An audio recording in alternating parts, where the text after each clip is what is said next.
रामकृष्ण हरी माऊली, मी संदीप देसाई. भेटी लागी जीवामध्ये आपल्या सर्वांचं स्वागत. विठ्ठल भक्तीने भिजला दिवे घाट, जाहली सोपी वाट पंढरीची. संत ज्ञानेश्वर माऊली आणि जगद्गुरू तुकाराम महाराज पालखी सोहळ्यानं पुणेकरांचा पाहुणचार घेऊन पंढरपूरकडे प्रस्थान ठेवलं.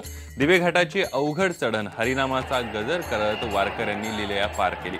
ज्ञानेश्वर माऊलींचा आजचा मुक्काम सासवडला असणार आहे, तर तुकोबारायांच्या पालखीचा आजचा मुक्काम जो आहे तो लोणी काळभोरीत असणार आहे. तर उद्या सासवडहून सोपान काकांच्या पालखीचं प्रस्थान होणार आहे.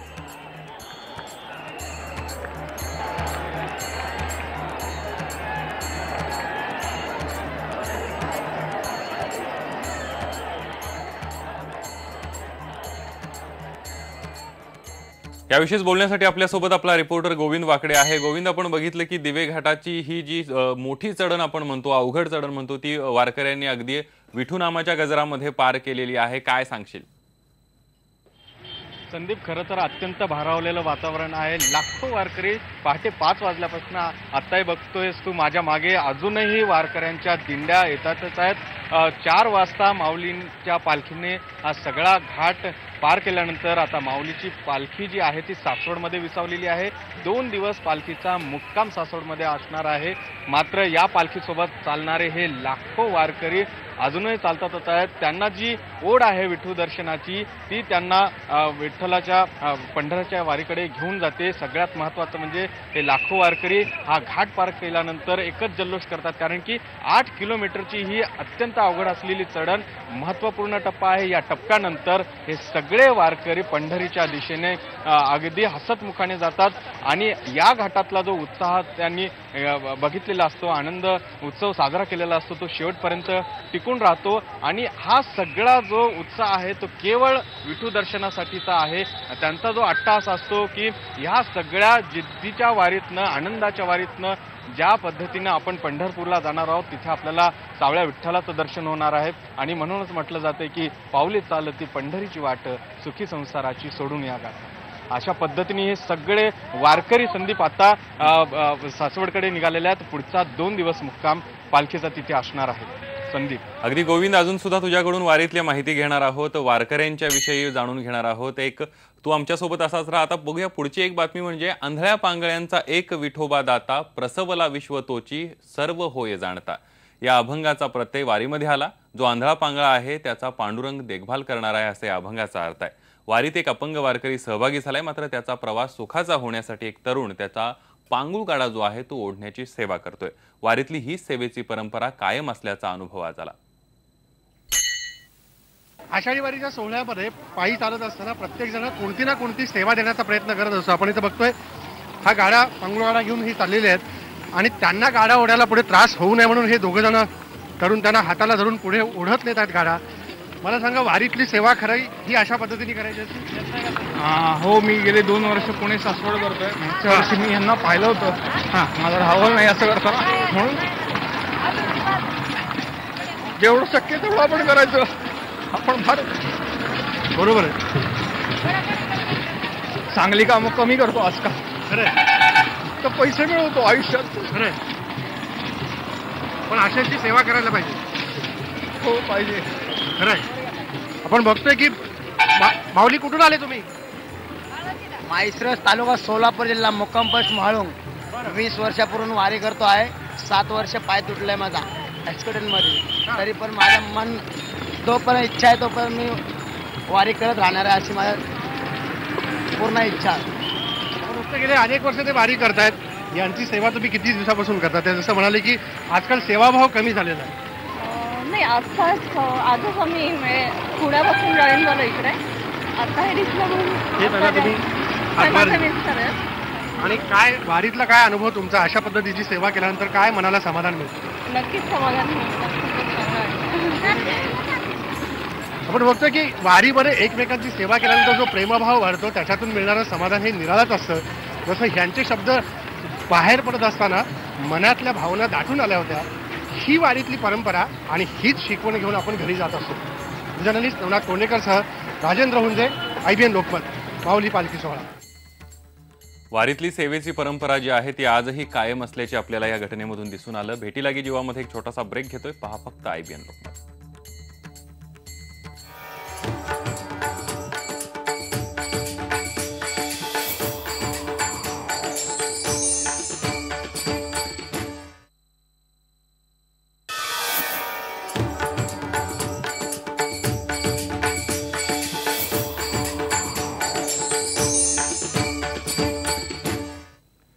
संगीतकार आणि गायक सलील कुलकर्णीही वारीमध्ये सहभागी झाला। यावेळी सलील पारंपरिक वारकऱ्याच्या वेशात होता।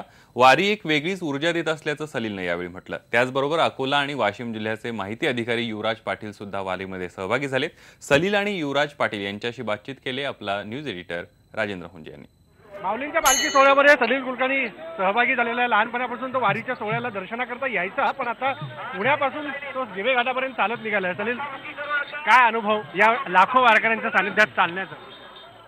प्रत्येकाकडे बघून हे जाणवतं की आपलं मूळ कुठे आहे। प्रत्येक माणूस आपलं मूळ शोधत असतो की आपण नक्की कुठून आलोय, आणि मला असं वाटतं हाच ध्यास असतो प्रत्येकाच्या मनामध्ये की आपण कशासाठी जगायचं, कशासाठी चालायचं। तर मला असं वाटतं या मार्गामध्ये आपल्याला आपला मार्ग कुठेतरी सापडेल असं मला वाटतं। चालता चालता या एवढ्या गर्दीमध्ये पण आपण तसे खूप एकटे असतो, आणि म्हणून आपल्याला स्वतःला एकट्याला विचार करायला पण एक खूप वेगळी जागा आहे ही, असं मला वाटतं। तर अंतर्मुख होण्यासाठी इतकी चांगली गर्दी दुसरी कुठली नाही जगामध्ये। आणि ही जी आपण आत्ताची पिढी डिस्कोमध्ये जाऊन किक शोधत असते की तिथे किक असते, तिथे साऊंड असतो, तर मी सगळ्यांना आवाहन करतो की इकडे मृदुंग आणि टाळच्या ह्या ज्या साऊंडमध्ये जी किक आहे ती किक त्या डिस्कोमध्ये सापडणार नाही। अगदी खरं की डिस्कोमध्ये अशी किक सापडणार नाही। अकोल्याचे जिल्हा माहिती अधिकारी आहेत युवराज पाटील, ते देखील सहभागी झालेले आहेत। युवराज, काय सांगाल? विदर्भातलं एक वेगळं वातावरण आणि आता वारीतले आलेले सहभागी झाले। मुळात मी मराठवाड्यातला आहे आणि मी एका वारकरी कुटुंबातून आलेला आहे, त्याच्यामुळं वारीविषयी आणि दिंडीविषयी एक वेगळी भावना माझ्या मनात आहे।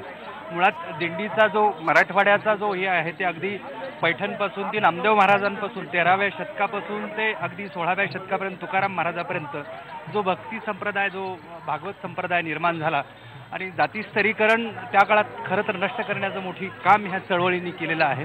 ही चळवळ आहे, ही चळवळ आज खऱ्या अर्थाने या देशात लोकशाही निर्माण झाल्यानंतर, पंचायत राज आल्यानंतर खऱ्या अर्थाने गावामध्ये पंचायत राजमुळं एक जातीय समीकरणं निर्माण झाली।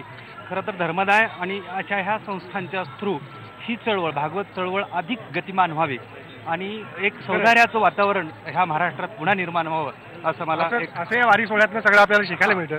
पण सलील, एकीकडे आपण बघतो की ह्या वारीमध्ये आता जितकं आपण चालत आलो, तरुणांची संख्या अधिकाधिक आहे, किंबहुना आपल्या पाठीमागे देखील बरीचशी सगळी तरुण मंडळी दिसत आहेत।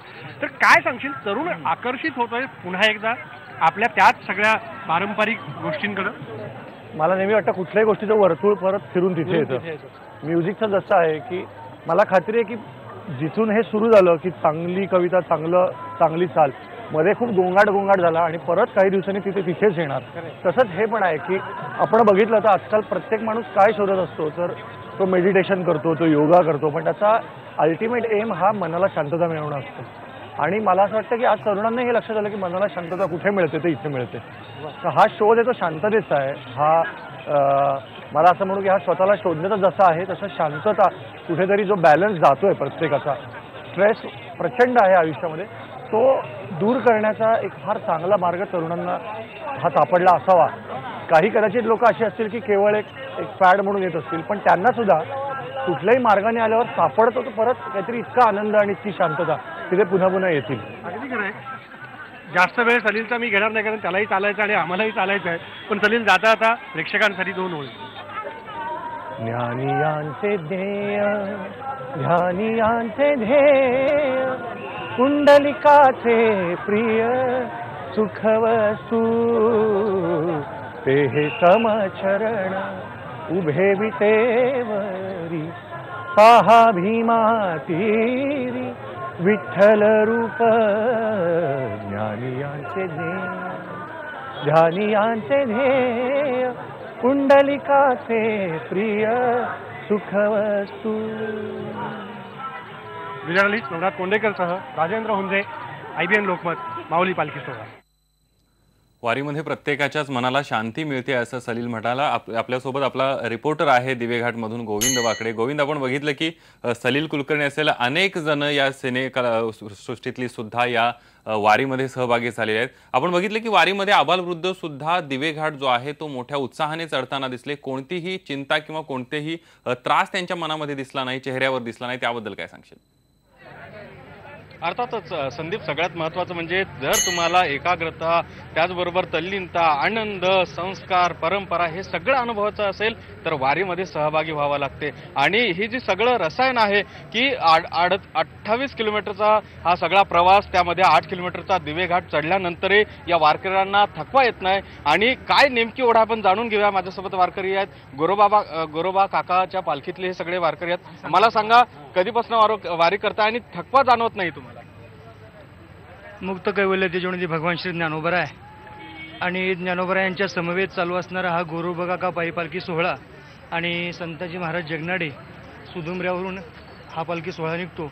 आणि गोरोबा काका पायी पालखी सोहळा आळंदी ते पंढरपूर गेले 12 वर्षापासून माऊली सगळा सोहळा सुरू आहे. पण या सगळ्या प्रवासामध्ये तुम्हाला थकवा जाणवत नाही? तुम्ही वयस्क आहात, काय तुम्हाला आनंद होतो, काय तुम्हाला उत्साह, काय असं रसायन आहे या सगळ्या चालण्यामध्ये? याच्यामध्ये रसायन एकच आहे की वारीमध्ये चालताना भजन, अभंग, भारूड ह्या सगळ्याच्या याच्यातून जो आनंद मिळतो तो आनंद घेत घेत वारीमधला सगळा चीन पायी चालण्याचा आपला निघून जातो. आणि फक्त सगळ्यांना एकच वाटतं की आपण पंढरपूरला केव्हा जातोय. आमची संताजी महाराज जगनाडे पालखी सोहळा हा तुकाराम महाराजांच्या गाथांचे लेखनाची तुम्हाला सगळी ओढ आहे. कधीपासून बाबा तुम्ही वारी करताय आणि काय तुमचा अनुभव आहे? मला एकूण 33 वर्ष झाली पायीवारी करतो आणि त्या पायीवारीचं महत्त्व नामस्मरण, नाम घेता वाट चाली यज्ञ पाऊला पाऊली.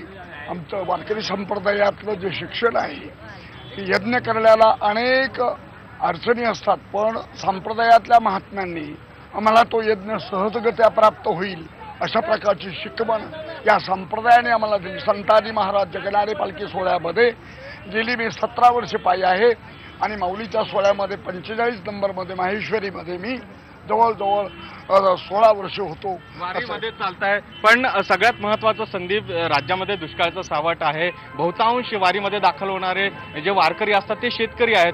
त्याचीही काळजी या सगळ्या वारकऱ्यांना नसते. त्यामागचं काय कारण आहे? बाबा, तुम्ही कधीपासून वारीमध्ये येत आहे? आता खरं तर पेरण्याचा सगळा हा हंगाम आहे. असा असतानाही माऊलीचं नाव घेत तुम्ही वारी मात्र चुकवत नाही. आज गेली 35 वर्ष मी वारीत आहे. 35 वर्ष वारी करतो. एकच आनंद की नामस्मरणाचा आनंद जो मिळतो तो इतर आनंद कुठेही मिळत नाही. जगामध्ये सगळे सांप्रदायिक आहे, पण या वारकरी संप्रदायाचा नेम जो आहे तर कडेकोट पाळून त्याचा जो आनंद मिळतो तो कुठेही मिळत नाही. अर्थातच संदीप, आपण बघितलं की कोणत्याही प्रकारचं संकट येऊ देत, मात्र वारीमध्ये खंड पडू द्यायचा नाही आणि ही परंपरा अखंड तेव्हा ठेवायची असा या सगळ्या ज्या वारकऱ्यांचा आहे तो माणूस असतो. आणि हीच ओढ कायम त्यांना पंढरपूरपर्यंत घेऊन जाते. माझ्यासोबत काही आहेत म्हणतायत.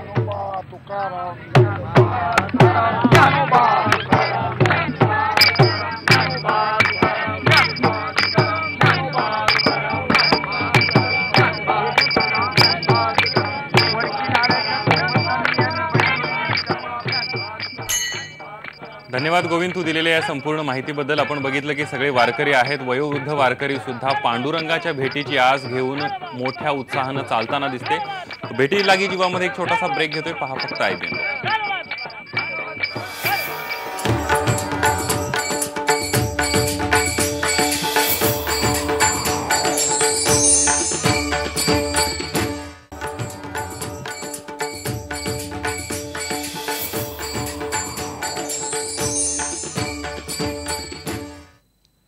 यंदा वारकऱ्यांना चंद्रभागेच्या वाळवंटामध्ये मुक्काम करता येणार नाही हे आता जवळपास स्पष्ट झालंय. चंद्रभागेच्या वाळवंटामध्ये तंबू आणि राहुट्या उभारायला मुंबई हायकोर्टानं मनाई केली आहे. मात्र धार्मिक विधी आणि खेळांना बंदी घातलेली नाहीये. वाळवंटात राहुट्या उभारता येणार नाहीत म्हणून वारकरी नाराज आहेत, पण त्यावर उपाय म्हणून आता चंद्रभागेच्या पैल तीरावर राहुट्या उभारण्याचा निर्णय घेण्यात आलाय. जवळपास 65 एकरांवर या राहुट्या उभारल्या जातील. जिल्हा प्रशासनानं हा निर्णय घेतलाय आणि त्याची व्यवस्था सुद्धा केली आहे. चंद्रभागा नदीच्या शेजारीच 65 एकरती भूखंडावरती आपण हे पूर्ण नियोजन केलं आहे, ज्यामध्ये पूर्णपणे रोड्स, लाईट्स, पिण्याच्या पाण्याची व्यवस्था आणि हे जे सर्व एरिया आहे तो पूर्णपणे मुरमी करून त्याला पूर्णपणे दबाई करून ज्यामध्ये वारकरी राहू शकतील अशी व्यवस्था आपण केलेली आहे, जेणेकरून चंद्रभागामध्ये जे राहणारे वारकरी येत होते त्यांना इथं राहता येईल. वास्तवतः चंद्रभागा नदीच्या पात्रामध्ये एक 12 ते 13 एकर एवढा पात्र आहे. इथं आपण 65 एकर एवढं पात्र एरिया देतो आहे. म्हणजेच तिथं जर 20,000च्या आसपास वारकरी ॲट ए टाईम राहत असतील किंवा बाकीचे कार्य करत असतील तर ॲट ए टाईम आपण 75,000 ते 80,000 वारकरी या 65 एकरमध्ये सामावू शकतो आणि त्यांना सर्व सुविधा ज्या आवश्यक आहे त्या आपण देऊ शकतो. पंढरपूरमध्ये वारकऱ्यांसाठी राहुट्या उभारण्याबरोबरच तात्पुरती शौचालय उभारली जाणार आहेत. एकूण 6,000 शौचालय कमी पडत आहेत. यंदा हातानं मैला साफ करण्याची प्रथा पूर्णपणे बंद झालेली दिसेल असा विश्वास विभागीय आयुक्त एस चोकॅलिगस यांनी व्यक्त केलाय. त्यांच्याशी बातचीत केली आहे आपली करस्पॉन्डंट प्राची कुलकर्णीनं. पंढरपूरमधल्या वाळवंटाचा प्रश्न आणि त्याचबरोबर हाताने मैला साफ करण्याचा प्रश्न, वाळवंटामध्ये मुक्कामाचा प्रश्न, हे दोन्ही मुद्दे सध्या गाजतायत आणि वारकऱ्यांनी याबद्दल ठाम भूमिका घेतलेली आहे. काय उपाययोजना केल्या जात आहेत त्याबद्दल आपण जाणून घेऊयात. विभागीय आयुक्त आहे आपल्याबरोबर. हाताने मैला साफ करण्याच्या या परंपरेबाबत सुद्धा ताशेरे ओढले गेले होते आणि तातडीने ही परंपरा बंद व्हावी असं सांगितलं गेलं होतं. शौचालयांच्या उभारणीच्या दृष्टिकोनातनं कुठेतरी आता नेमकी काय परिस्थिती आहे? तात्पुरती शौचालय किती उभारली जाणार आहेत, किती कमी पडतायत? नाही, बंद नक्की होणार. त्यासाठीच सन्माननीय उच्च न्यायालयाने कमिटी नेमणूक केले होते. ते पूर्ण अभ्यास करून आता किती शौचालय आहे, किती आवश्यक आहे, आपण नियोजन केलेलं आहे. त्यांच्यासाठी आता मागच्या महिन्यामध्ये रिपोर्ट फायनल झाले. ते बांधकाम करण्यासाठी वेळ लागेल म्हणून आपण परमनंट व्यवस्था, कायमस्वरूपी व्यवस्था आपण पुढील आषाढीपर्यंत पूर्णपणे करणार आहे. या वर्षासाठी तात्पुरता व्यवस्था केलेल्या आहेत. पण आपले नियोजन आहे ते पूर्णपणे हाताने मैला काढण्याच्या विषयी पूर्णपणे बंद होईल असं नियोजन केलेलं आहे. हे नक्की होतील पुढील वर्षापर्यंत. वारकऱ्यांची संख्या लक्षात घेता ही पुरेशी आहेत का आणखी शौचालयांची गरज भासू शकते यंदा? वारकऱ्यांना किती आवश्यक आहे ते पूर्ण पुरवण्यात येतील. त्यांच्यासोबत आपल्याला जनजागरण सुद्धा मोठा आवश्यक आहे. कारण काही रिपोर्ट उच्च न्यायालयाकडे गेलेले आहेत की शौचालय असेल तर सुद्धा वापर थोडा कमी आहे. त्यांच्यासाठीच आम्ही हे सर्व दिंडीच्या नियोजन आणि बाकी हे करत आहे. काही NGO सुद्धा, काही वारकरी महासंघ आहेत, ते वारकरी महासंघ सुद्धा हायकोर्टला आश्वासन दिलेलं आहे की आम्ही वारकरीकडे प्रबोधन करू, सर्वांना शौचालय वापरायला विनंती करू असं त्यांनी हायकोर्टला आश्वासन दिलं. त्याप्रमाणे त्यांनी बिल्स वगैरे छापणे आणि वाटणे हे सर्व काम करत आहेत. पण वारकऱ्यांना शौचालय कुठे कमी पडू देणार नाही एवढं काळजी घेऊन. शौचालयांची संख्या पुरेशी नसण्याचा त्याच्यावरती नेमकी काय उपाययोजना होणार, यंदाची उपाययोजना पुरेशी ठरणार का, हे प्रश्न मात्र अजूनही कायम आहेत. बीडजने सचिन चाटेसह प्राची कुलकर्णी, IBN लोकमत, पुणे. वारीच्या या काही महत्त्वाच्या बातम्यांसह भेटी लागी जीवामध्ये इथंच थांबतोय. ताज्या बातम्यांसाठी पहा फक्त IBN लोकमत.